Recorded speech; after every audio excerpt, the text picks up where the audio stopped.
नमो भगवते वासुदेवाय। श्रीमद् भागवत महापुराण में तृतीय स्कंद के इस अध्याय में आज हम उद्धव जी से विदा होकर विदुर जी के मैत्रेय ऋषि के पास जाने का वर्णन करते हैं। उद्धव जी ने कहा, फिर ब्राह्मणों की आज्ञा पाकर यादवों ने भोजन किया और वारुणी मदिरा पी। उससे उनका ज्ञान नष्ट हो गया और वे दुर्वचनों से एक दूसरे के हृदय को चोट पहुंचाने लगे। मदिरा के नशे से उनकी बुद्धि बिगड़ गई और जैसे आपस की रगड़ से बांसों में आग लग जाती है, उसी प्रकार सूर्यास्त होते होते उनमें मार काट होने लगी। भगवान अपनी माया की उस विचित्र गति को देखकर सरस्वती के जल से आचमन करके एक वृक्ष के नीचे बैठ गए।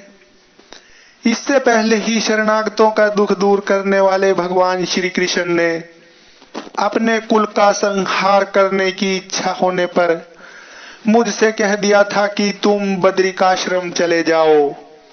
विदुर जी, इससे यद्यपि मैं उनका आशा समझ गया था, तो भी स्वामी के चरणों का वियोग न सह सकने के कारण मैं उनके पीछे पीछे प्रभास क्षेत्र में पहुंच गया।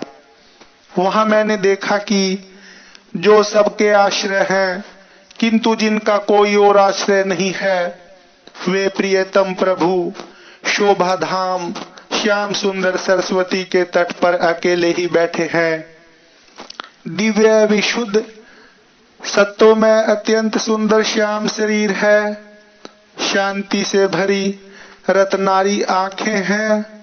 उनकी चार भुजाएं और रेशमी पीतांबर देखकर मैंने उनको दूर से ही पहचान लिया। वे एक पीपल के छोटे से वृक्ष का सहारा लिए बाईं जंघा पर दायां चरण कमल रखे बैठे थे। भोजन पान का त्याग कर देने पर भी वे आनंद से प्रफुल्लित हो रहे थे। इसी समय व्यास जी के प्रिय मित्र परम भागवत सिद्ध मैत्रेय जी लोकों में स्वच्छंद विचरते हुए वहां आ पहुंचे। मैत्रेय मुनि भगवान के अनुरागी भक्त हैं। आनंद और भक्ति भाव से उनकी गर्दन झुक रही थी। उनके सामने ही श्री हरि ने प्रेम एवं मुस्कान युक्त चितवन से मुझे आनंदित करते हुए कहा। श्री भगवान कहने लगे, मैं तुम्हारी आंतरिक अभिलाषा जानता हूँ, इसलिए मैं तुम्हें वह साधन देता हूँ जो दूसरों के लिए अत्यंत दुर्लभ है। उद्धव, तुम पूर्व जन्म में वसु थे। विश्व की रचना करने वाले प्रजापतियों और वसुओं के यज्ञ में मुझे पाने की इच्छा से ही तुमने मेरी आराधना की थी। साधु स्वभाव उद्धव, संसार में तुम्हारा यह अंतिम जन्म है, क्योंकि इसमें तुमने मेरा अनुग्रह प्राप्त कर लिया है। अब मैं मर्त्य लोक को छोड़कर अपने धाम में जाना चाहता हूँ। इस समय यहाँ एकांत में तुमने अपनी अनन्य भक्ति के कारण ही मेरा दर्शन पाया है। यह बड़े सौभाग्य की बात है। पूर्व काल में पद्म कल्प के आरंभ में मैंने अपने नाभि कमल पर बैठे हुए ब्रह्मा को अपनी महिमा के प्रकट करने वाले जिस श्रेष्ठ ज्ञान का उपदेश किया था और जिसे विवेकी लोग भागवत कहते हैं, वही मैं तुम्हें देता हूँ। विदुर जी, मुझ पर तो प्रतिक्षण उन परम पुरुष की कृपा वर्षा करती थी। इस समय उनके इस प्रकार आदर पूर्वक कहने से स्नेहवश मुझे रोमांच हो आया। मेरी वाणी गदगद हो गई और नेत्रों से आंसुओं की धारा बहने लगी। उस समय मैंने हाथ जोड़कर उनसे कहा, स्वामिन, आपके चरण कमलों की सेवा करने वाले पुरुषों को इस संसार में अर्थ, धर्म, काम, मोक्ष, इन चारों में से कोई भी पदार्थ दुर्लभ नहीं है। तथापि मुझे उनमें से किसी की इच्छा नहीं है। मैं तो केवल आपके चरण कमलों की सेवा के लिए ही लालायित रहता हूँ। प्रभो, आप निष्प्रिय होकर भी कर्म करते हैं, अजन्मा होकर भी जन्म लेते हैं, काल रूप होकर भी शत्रु के डर से भागते हैं और द्वारका के किले में जाकर छिप रहते हैं, तथा स्वात्मा राम होकर भी 16,000 स्त्रियों के साथ रमण करते हैं। इन विचित्र चरित्रों को देखकर विद्वानों की बुद्धि भी चक्कर में पड़ जाती है। देव, आपका स्वरूप ज्ञान सर्वथा अबाध और अखंड है, फिर भी आप सलाह लेने के लिए मुझे बुलाकर जो भोले मनुष्यों की तरह बड़ी सावधानी से मेरी सम्मति पूछा करते थे, प्रभो, आपकी वह लीला मेरे मन को मोहित सा कर देती है। स्वामिन, अपने स्वरूप का गूढ़ रहस्य प्रकट करने वाला जो श्रेष्ठ एवं समग्र ज्ञान आपने ब्रह्मा जी को बतलाया था, वह यदि मेरे समझने योग्य हो तो मुझे भी सुनाइए, जिससे मैं भी इस संसार दुख को सुगमता से पार कर जाऊं। जब मैंने इस प्रकार अपने हृदय का भाव निवेदित किया, तब परम पुरुष कमल नयन भगवान श्री कृष्ण ने मुझे अपने स्वरूप की परम स्थिति का उपदेश दिया। इस प्रकार पूज्यपाद गुरु श्री कृष्ण से आत्म तत्व की उपलब्धि का साधन सुनकर तथा उन प्रभु के चरणों की वंदना और परिक्रमा करके मैं यहाँ आया हूँ। इस समय उनके विरह से मेरा चित्त अत्यंत व्याकुल हो रहा है। विदुर जी, पहले तो उनके दर्शन पाकर मुझे आनंद हुआ था, किंतु अब तो मेरे हृदय को उनकी विरह व्यथा अत्यंत पीड़ित कर रही है। अब मैं उनके प्रिय क्षेत्र बद्रिकाश्रम को जा रहा हूँ, जहाँ भगवान श्री नारायण देव और नर, ये दोनों ऋषि लोगों पर अनुग्रह करने के लिए दीर्घकालीन सौम्य, दूसरों को सुख पहुंचाने वाली एवं कठिन तपस्या कर रहे हैं। श्री सुखदेव जी कहते हैं, इस प्रकार उद्धव जी के मुख से अपने प्रिय बंधुओं के विनाश का असह्य समाचार सुनकर परम ज्ञानी विदुर जी को जो शोक उत्पन्न हुआ, उसे उन्होंने ज्ञान द्वारा शांत कर दिया। जब भगवान श्री कृष्ण के परिकरों में प्रधान महाभागवत उद्धव जी बद्रिकाश्रम की ओर जाने लगे, तब कुरुश्रेष्ठ विदुर जी ने श्रद्धा पूर्वक उनसे पूछा। विदुर जी ने कहा, उद्धव जी, योगेश्वर भगवान श्री कृष्ण ने अपने स्वरूप के गूढ़ रहस्य को प्रकट करने वाला जो परम ज्ञान आपसे कहा था, वह आप हमें भी सुनाइए, क्योंकि भगवान के सेवक तो अपने सेवकों का कार्य सिद्ध करने के लिए ही विचरा करते हैं। उद्धव जी ने कहा, उस तत्व ज्ञान के लिए आपको मुनिवर मैत्रेय जी की सेवा करनी चाहिए। इस मर्त्य लोक को छोड़ते समय मेरे सामने स्वयं भगवान ने ही आपको उपदेश करने के लिए उन्हें आज्ञा दी थी। श्री सुखदेव जी कहते हैं, इस प्रकार विदुर जी के साथ विश्वमूर्ति भगवान श्री कृष्ण के गुणों की चर्चा होने से उस कथामृत के द्वारा उद्धव जी का वियोग जनित महान ताप शांत हो गया। यमुना जी के तीर पर उनकी वह रात्रि एक क्षण के समान बीत गई। फिर प्रातः काल होते ही वे वहां से चल दिए। राजा परीक्षित ने पूछा, भगवान, वृष्णि कुल और भोज वंश के सभी रथी और यूथपतियों के भी उत्पत्ति नष्ट हो गए थे। यहाँ तक कि त्रिलोकीनाथ श्री हरि को भी अपना वह रूप छोड़ना पड़ा था। फिर उन सब के मुखिया उद्धव जी ही कैसे बच सके?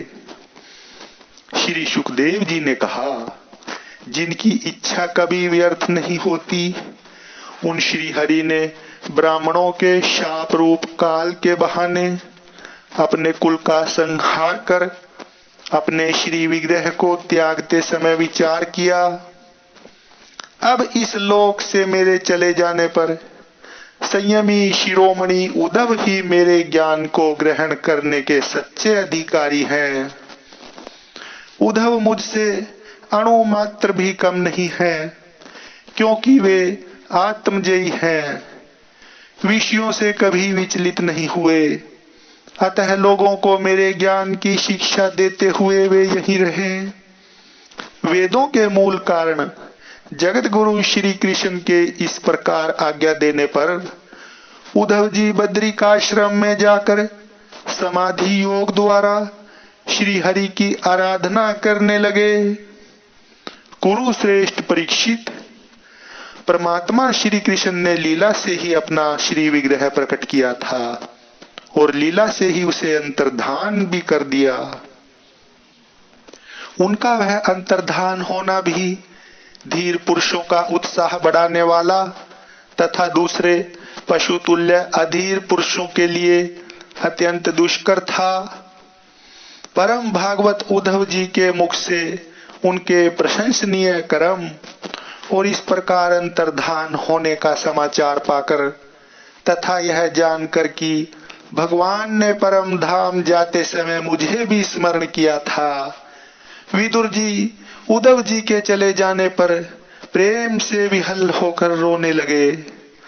इसके पश्चात सिद्ध शिरोमणि विदुर जी यमुना तट से चलकर कुछ दिनों में गंगा जी के किनारे जा पहुंचे, जहां श्री मैत्रेय जी रहते थे। जय श्री कृष्ण, जय श्री कृष्ण। श्री कृष्ण भक्तों, इसी तृतीय स्कंद का अध्याय जिसमें विदुर जी का प्रश्न और मैत्रेय जी का सृष्टि क्रम वर्णन है, इसमें श्री सुखदेव जी कहते हैं, परम ज्ञानी मैत्रेय मुनि हरिद्वार क्षेत्र में विराजमान थे। भगवत भक्ति से शुद्ध हुए हृदय वाले विदुर जी उनके पास जा पहुंचे और उनके साधु स्वभाव से आप्यायित होकर उन्होंने पूछा। विदुर जी ने कहा, भगवान, संसार में सब लोग सुख के लिए कर्म करते हैं, परंतु उनसे न तो उन्हें सुख ही मिलता है और न उनका दुख ही दूर होता है, बल्कि उससे भी उनके दुख की वृद्धि ही होती है। अतः इस विषय में क्या करना उचित है, यह आप मुझे कृपा करके बतलाइए। जो लोग दुर्भाग्यवश भगवान श्री कृष्ण से विमुख, अधर्म परायण और अत्यंत दुखी हैं, उन पर कृपा करने के लिए ही आप जैसे भाग्यशाली भगवत भक्त संसार में विचरा करते हैं। साधु शिरोमणे, आप मुझे उस शांतिप्रद साधन का उपदेश दीजिए जिसके अनुसार आराधना करने से भगवान अपने भक्तों के भक्तिपूत हृदय में आकर विराजमान हो जाते हैं और अपने स्वरूप का अपरोक्ष अनुभव कराने वाला सनातन ज्ञान प्रदान करते हैं।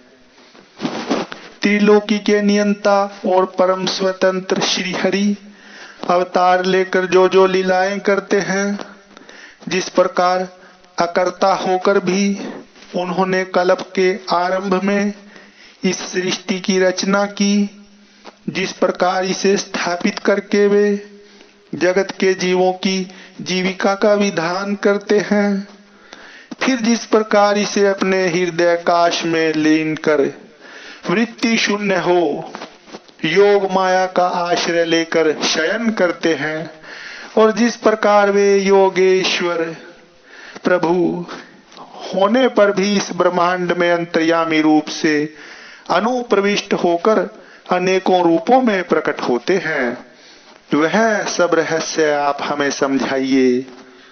ब्राह्मण, गो और देवताओं के कल्याण के लिए जो अनेकों अवतार धारण करके लीला से ही नाना प्रकार के दिव्य कर्म करते हैं, वे भी हमें सुनाइए। यशस्वियों के मुकुटमणि श्री हरि के लीलामृत का पान करते करते हमारा मन तृप्त नहीं होता। हमें यह भी सुनाइए कि उन समस्त लोकपतियों के स्वामी श्री हरि ने इन लोकों, लोकपालों और लोकालोक पर्वत से बाहर के भागों को, जिनमें ये सब प्रकार के प्राणियों के अधिकारानुसार भिन्न भिन्न भेद प्रतीत हो रहे हैं, किन तत्वों से रचा है। द्विजवर, उन विश्वकर्ता स्वयंभू श्री नारायण ने अपनी प्रजा के स्वभाव, कर्म, रूप और नामों के भेद की किस प्रकार रचना की है। भगवान, मैंने श्री व्यास जी के मुख से ऊंच नीच वर्णों के धर्म तो कई बार सुने हैं, किंतु अब श्री कृष्ण कथामृत के प्रवाह को छोड़कर अन्य स्वल्प सुखदायक धर्मों से मेरा चित्त ऊब गया है। उन तीर्थपाद श्री हरि के गुणानुवाद से तृप्त हो भी कौन सकता है। उनका तो नारद आदि महात्मा गण भी आप जैसे साधुओं के समाज में कीर्तन करते हैं, तथा जब ये मनुष्यों के कर्णरंध्रों में प्रवेश करते हैं तब उनकी संसार चक्र में डालने वाली घर गृहस्थी की आसक्ति को काट डालते हैं। भगवान, आपके सखा मुनिवर कृष्ण द्वैपायन ने भी भगवान के गुणों का वर्णन करने की इच्छा से ही महाभारत रचा है। उसमें भी विषय सुखों का उल्लेख करते हुए मनुष्यों की बुद्धि को भगवान की कथाओं की ओर लगाने का ही प्रयत्न किया गया है। यह भगवत कथा की रुचि श्रद्धालु पुरुष के हृदय में जब बढ़ने लगती है, तब अन्य विषयों से उसे विरक्त कर देती है। वह भगवत चरणों के निरंतर चिंतन से आनंद मग्न हो जाता है और उस पुरुष के सभी दुखों का तत्काल अंत हो जाता है।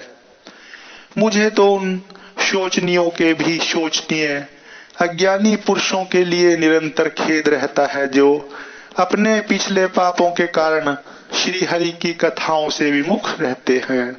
हाय, काल भगवान उनके अमूल्य जीवन को काट रहे हैं और वे वाणी, देह और मन से व्यर्थ वाद विवाद, व्यर्थ चेष्टा और व्यर्थ चिंतन में लगे रहते हैं।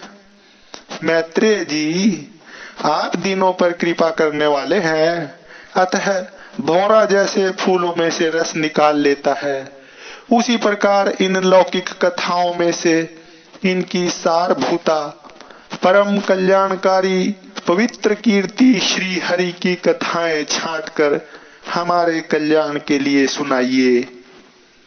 उन सर्वेश्वर ने संसार की उत्पत्ति, स्थिति और संहार करने के लिए अपनी माया शक्ति को स्वीकार कर राम कृष्ण आदि अवतारों के द्वारा जो अनेकों अलौकिक लीलाएं की हैं, वे सब मुझे सुनाइए। श्री सुखदेव जी कहते हैं, जब विदुर जी ने जीवों के कल्याण के लिए इस प्रकार प्रश्न किया, तब तो मुनि श्रेष्ठ भगवान मैत्रेय जी ने उनकी बहुत बड़ाई करते हुए यों कहा। श्री मैत्रेय जी बोले, साधु स्वभाव विदुर जी, आपने सब जीवों पर अत्यंत अनुग्रह करके यह बड़ी अच्छी बात पूछी है। आपका चित्त तो सर्वदा श्री भगवान में ही लगा रहता है, तथापि इससे संसार में भी आपका बहुत सुयश फैलेगा। आप श्री व्यास जी के औरस पुत्र हैं, इसलिए आपके लिए यह कोई बड़ी बात नहीं है कि आप अनन्य भाव से सर्वेश्वर श्री हरि के ही आश्रित हो गए हैं। आप प्रजा को दंड देने वाले भगवान यम ही हैं। मांडव्य ऋषि का शाप होने के कारण ही आपने श्री व्यास जी के वीर्य से उनके भाई विचित्र वीर्य की भोग पत्नी दासी के गर्भ से जन्म लिया है। आप सर्वदा श्री भगवान और उनके भक्तों को अत्यंत प्रिय हैं, इसलिए भगवान निज धाम पधारते समय मुझे आपको ज्ञानोपदेश करने की आज्ञा दे गए हैं। इसलिए अब मैं जगत की उत्पत्ति, स्थिति और लय के लिए योग माया के द्वारा विस्तारित हुई भगवान की विभिन्न लीलाओं का क्रमशः वर्णन करता हूँ। सृष्टि रचना के पूर्व समस्त आत्माओं के आत्मा एक पूर्ण परमात्मा ही थे, न दृष्टा था न दृश्य। सृष्टि काल में अनेक वृत्तियों के भेद से जो अनेकता दिखाई पड़ती है, वह भी वही थे, क्योंकि उनकी इच्छा अकेले रहने की थी। वे ही दृष्टा होकर देखने लगे, परंतु उन्हें दृश्य दिखाई नहीं पड़ा, क्योंकि उस समय वे ही अद्वितीय रूप से प्रकाशित हो रहे थे। ऐसी अवस्था में वे अपने को असत के समान समझने लगे। वस्तुतः वे असत नहीं थे, क्योंकि उनकी शक्तियां ही सोई थीं, उनके ज्ञान का लोप नहीं हुआ था। यह दृष्टा और दृश्य का अनुसंधान करने वाली शक्ति ही कार्य कारण रूपा माया है। महाभाग विदुर जी, इस भाव रूप अनिर्वचनीय माया के द्वारा ही भगवान ने इस विश्व का निर्माण किया है। काल शक्ति से जब यह त्रिगुणमयी माया क्षोभ को प्राप्त हुई, तब उन इंद्रियातीत चिन्मय परमात्मा ने अपने अंश पुरुष रूप से उसमें चिदाभास रूप बीज स्थापित किया। तब काल की प्रेरणा से उस अव्यक्त माया से महतत्व प्रकट हुआ। वह मिथ्या अज्ञान का नाशक होने के कारण विज्ञान स्वरूप और अपने सूक्ष्म रूप से स्थित प्रपंच की अभिव्यक्ति करने वाला था। फिर चिदाभास गुण और काल के अधीन उस महतत्व ने भगवान की दृष्टि पड़ने पर इस विश्व की रचना के लिए अपना रूपांतर किया। महातत्व के विकृत होने पर अहंकार की उत्पत्ति हुई, जो कार्य कारण और कर्ता रूप से होने के कारण भूत, इंद्रिय और मन का कारण है। वह अहंकार वैकारिक, तेजस और तामस भेद से 3 प्रकार का है।